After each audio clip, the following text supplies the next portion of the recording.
ঘরে পটল আর ডিম আছে, তাহলে আর চিন্তা কিসের।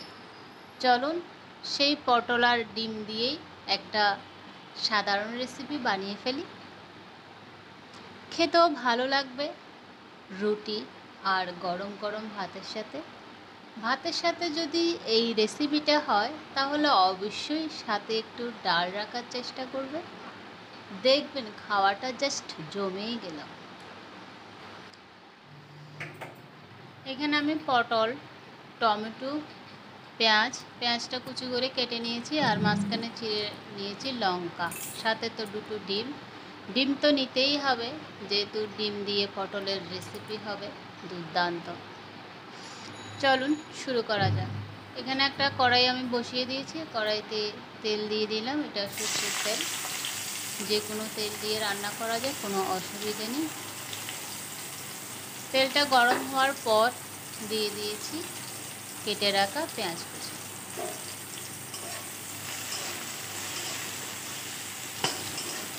পেঁয়াজটা এখন ভেজে নিব।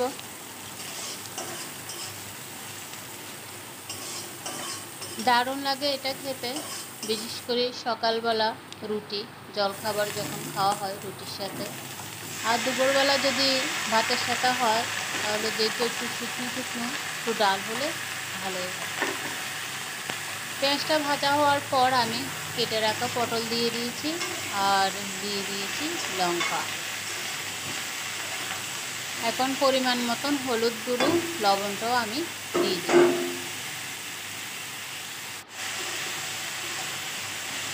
লবণ হলুদ দিয়ে দিয়েছি, এখন একটু নেড়ে চেড়ে 3 মিনিট ঢাকা দিয়ে রেখে দিই।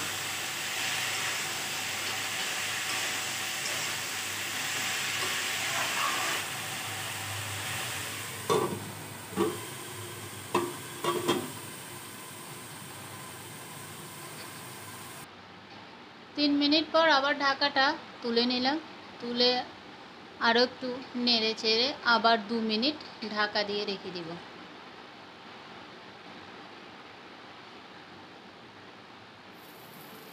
দু মিনিট পর ঢাকাটা তুলে নিলাম, পটলটা একদম সিদ্ধ হয়ে গেছে আর ভাজা ভাজাও হয়েছে। এখন পটলগুলো একটু পাশে সরিয়ে মাঝখানটা একটু জায়গা করে ওখানে আমি দুটো ডিম ভেঙে দিয়ে দিলাম। এখন এভাবে একটু নেড়ে চেড়ে ডিমটা একটু ভেজে নিব, এটা ভুজিয়ার মতন করে নিব।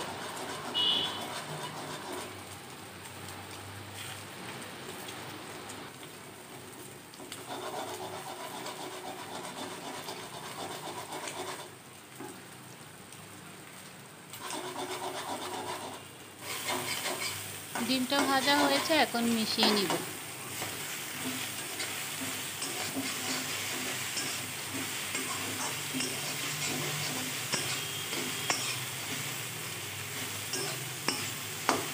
এখন গ্রেট করে আদা আর কেটে রাখা টমেটো আমি দিয়ে দিব। এখানে অন্য কোনো মশলা আমি অ্যাড করব না, শুধু আদা দিয়ে দিচ্ছি আর দিয়ে দিব টমেটো।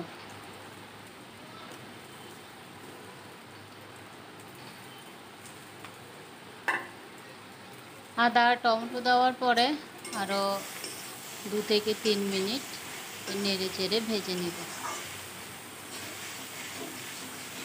টমেটোটা দিলে খেতে ভালো লাগে, কারণ এখন দেখছি টমেটোটা বাজার থেকে যে এখন টমেটোটা আনা হয় ওটা একটু টক টক, খেতে ভালো লাগে।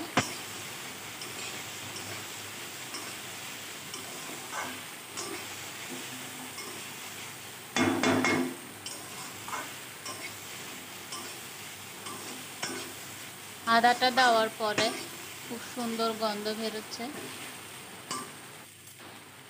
ঘরে থাকা উপকরণ দিয়ে দারুণ একটি রেসিপি হয়ে গেল। এখন উপর থেকে ধনেপাতা দিয়ে আমি নামিয়ে নিব।